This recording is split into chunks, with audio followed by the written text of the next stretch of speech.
සුපුරුදු ආදරයෙන් පිළිගන්නවා ශක්ති ටැරොට් වෙත. ඉතින් අදත් අරගෙන ආව කලෙක්ටිව් රීඩින් එකක්. එයා මේ වෙලාවේ මොනවා ගැනද හිතන්නේ කියලා. ඔයාගේ හිතේ ඉඳගෙන කවුරු වුණත්, එක්ස් කෙනෙක් වුණත්, ක්‍රෂ් එකක් වුණත්, නෝ කොන්ටැක්ට් සිටුේෂන් එකක ඉන්න කෙනෙක් වුණත්, කාලයක් තිස්සේ ඔයත් එක්ක කතා නොකරන කෙනෙක් වෙන්න පුළුවන්. මේ කාගෙන වුණත් හිතේ තියාගෙන ඔයා බලන කෙනා මේ වෙලාවේ මොනවද ඔයා ගැන හිතන්නේ? අන්න ඒ දේ ගැන දැනගන්න එකතු වෙන්න රීඩින් එකත් එක්ක වෙනද වගේම මම කාරණා කිහිපයක් කියන්නම්. බලන්න මේවා අතරින් ඔයාට කීයක් මැච් වෙනවද කියලා. පළවෙනි කාරණාව තමයි මේ දවස් ටිකේ ඔයාට ඒන්ජල් නම්බර්ස් 22යි 22 4යි 4යි 4යි 4 ඒ වගේම 12යි 12 මෙන්න මේ කියන ඒන්ජල් නම්බර්ස් වැඩිපුර දකින්න ලැබෙනවා නම් මේ රීඩින් එක ඔයාට. දෙවෙනි කාරණාව තමයි ඔයා කළු පාට කුරුළු පිහාටුවක් දැක්කනම් මේ දවස් 3 ඇතුළත කොහේදී හරි කළු පාට කුරුළු පිහාටුවක් සමහරට මේක ඔයා පින්තූරකින් දැක්ක වෙන්න පුළුවන්. වීඩියෝ එකකින් දැක්ක වෙන්න පුළුවන්. කොහොම හරි ඔයාට කුරුළු පියාටුවක් දකින්න ලැබුණා නම් මේ රීඩින් එක ඔයාට. තුන්වෙනි කාරණාව තමයි ඔයා බංකුවක වාඩි වෙලා ගොඩක් වෙලා කල්පනා කර හිටියද නිදහසේ පරිසරයේ සුන්දරත්වය විඳින ගමන් කල්පනා කර හිටියද බංකුවක් උඩට වෙලා. එහෙනම් මේ රීඩින් එක ඔයාට ඇකියුරේට් වෙනවා.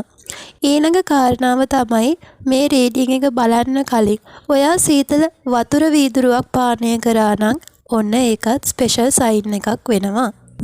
ඔයාගේ නමට එන්නේ මේ අකුරුද බලන්න. N අකුර, A අකුර, S අකුර, D අකුර, K අකුර, V අකුර සහ P අකුර. මෙන්න මේ කියන අකුරු වලින් එකක් නම් ඔයාගේ නමේ මුල් අකුර වෙන්නේ මේ රීඩින් එක ඔයාට. ඔයාට සුදු පාට සමනල්ලු දෙන්නෙක් දකින්න ලැබුණද? අන්න එහෙනම් ඔයාට මේ රීඩින් එක ගොඩාක් විශේෂයි. ඔයා ගණ දෙවියන් අදහන කෙනෙක්ද? ගණ දෙවියන් වන්දනාමාන කරන කෙනෙක්ද? ඔන්න එහෙනම් මේ රීඩින් එක ඔයාට ගොඩක් ඇකියුරේට් වෙනවා. පහුගිය දවස් කීපයේදී ඔයාගේ හිතේ ඉන්න කෙනාව ඔයාට හීනෙන් දකින්න ලැබුණා නම් ඔන්න ඔයාට මේක ඉස්සරහට බලන්න පුළුවන්.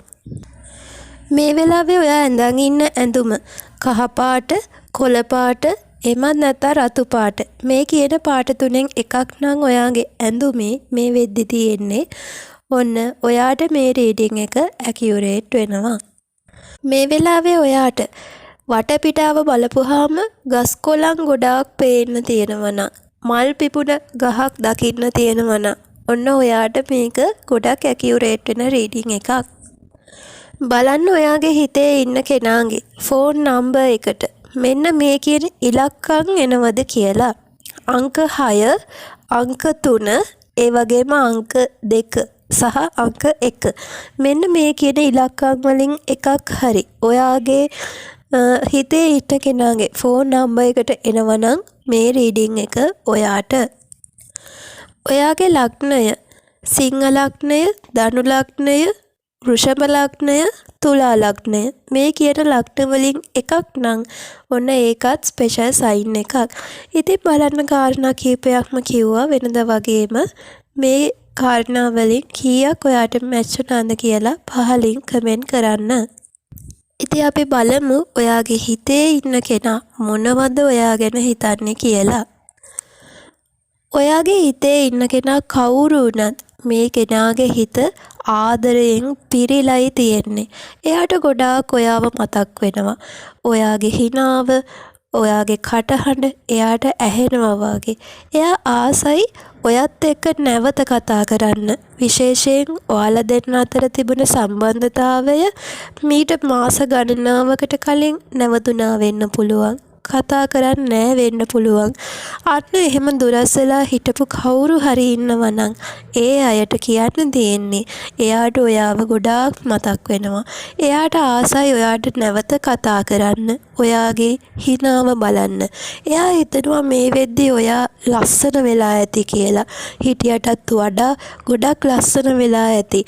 ඔයා දැන් ගොඩක් ජීවිතේ වෙනස් කරගෙන ඇති. ඔයා වෙනදට වඩා බොහොම බුද්ධිමත්ව ජීවිතේට එන ප්‍රශ්න අභියෝග ඒ දේවල් විසඳනවා ඇති. වෙනදට වඩා පරිණත විදිහට හිතලා ජීවිතේ වැඩ කටයුතු කරගෙන යන්න ඇති කියලා එයා විශ්වාස කරනවා. විශේෂයෙන්ම ඊයේ රාත්‍රියේ එයාට ඔයාව ගොඩාක් මතක් වෙලා තියෙනවා. ඒ හිත ආදරයෙන් පිරීලා තියෙනවා. ඔයාලා දෙන්නගේ සුන්දර මතක, ඔයා කියපු දේවල්, මේ දේවල් එයා ගොඩාක් නැවත නැවත මතක් කරලා තියෙනවා. එයාට ගොඩාක් ඔයාව මග හැරිලා තියෙනවා. ඒ නිසා එයාට දැන් තේරිලා තියෙනවා ඔයාගේ වටිනාකම.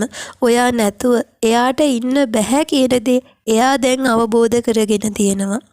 මොන ප්‍රශ්නේ ඔය දෙන්න අතර සිද්ධ වුණත්, ඔයාලා දෙන්නගේ නෝගන්ඩයක් සිටුේෂන් එකට බලපෑවේ මොන හේතුව වුණත්, එයාට මේ වෙද්දි ඔයාගේ වටිනාකම ඇත්තටම අවබෝධ වෙලා තියෙනවා. එයා හොයපු ගතිගුණ ඔයා ළඟ තමයි තියෙන්නේ. ඔයාගෙන් දැකපු දේවල්, ඔයාගේ වටිනාකම්, ඔයාගේ හොඳ ගතිගුණ එයාගේ ජීවිතයට පස්සේ ආපු කිසි කෙනෙක් ළඟ නැහැ කියන දේ එයාට අවබෝධ වෙලා තියෙනවා. වෙන කාගෙන්වත් එයා හොයපු සතුට, සැනසීම එයාට ලැබිලා නැහැ. සතුට, සැනසීම තිබුණේ ඔයා ළඟ. ඉතින් මේ කෙනා විශ්වාස කරනවා එයා තමයි වැරදිකාරයා මේ සම්බන්ධය නතර වෙන්න. ඔයා එයාගෙන් දුරස් වෙලා යන්න වැරද්ද කරේ හේතුව උනේ එයා කියලා එයා දැන් විශ්වාස කරනවා.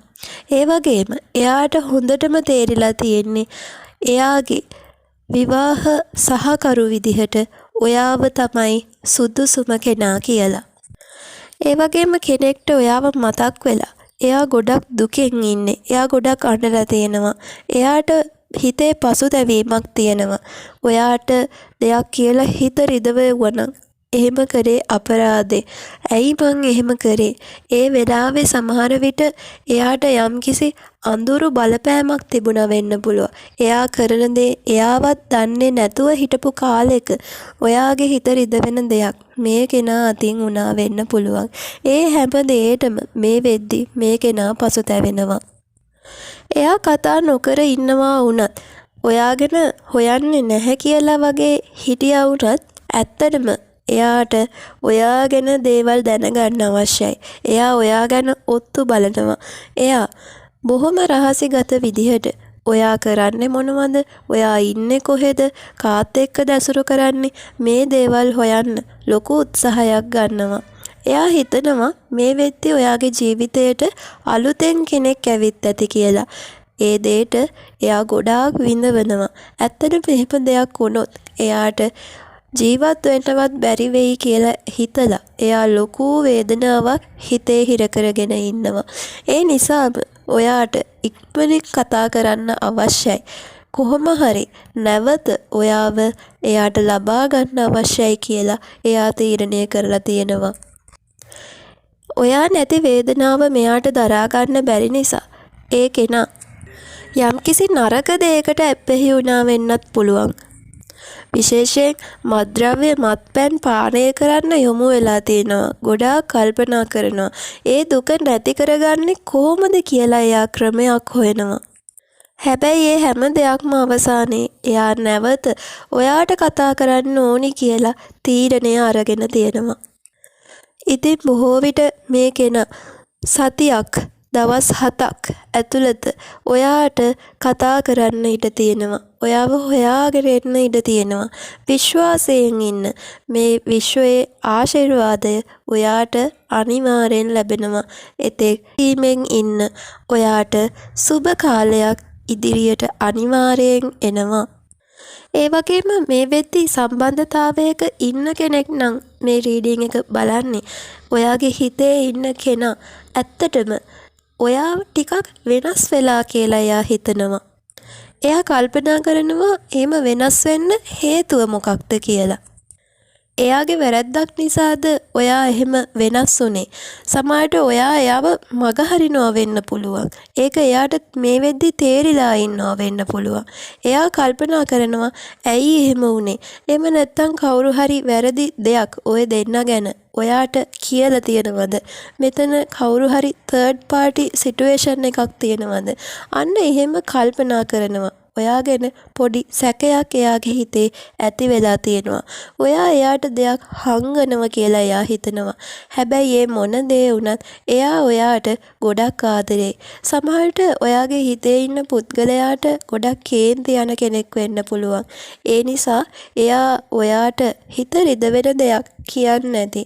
සමහර විට ඔයාලා දෙන්න අතර පුංචි රණ්ඩුවක් හරි ඇති වෙන්නේ නැති. ඒ හැම දෙයක්ම අවසානයේ එයා අර කේන්තිය පිට කරත් එයාගේ යටි හිතේ තියෙන්නේ ඔයා ගැන ලොකු බැඳීමක්. ආදරේ වැඩි නිසාමයි එයාට පුංචි දෙයකටත් ගොඩක් තරහ යන්නේ. ඔයාට පනින්නේ. අන්න ඒ වුණාට දැන් මේ වෙද්දි එයා ගොඩාක් ඒ ගැන පසුතැවෙනවා. ඔයාට නැවත කතා කරලා සමාව ගන්න හිතෙනවා.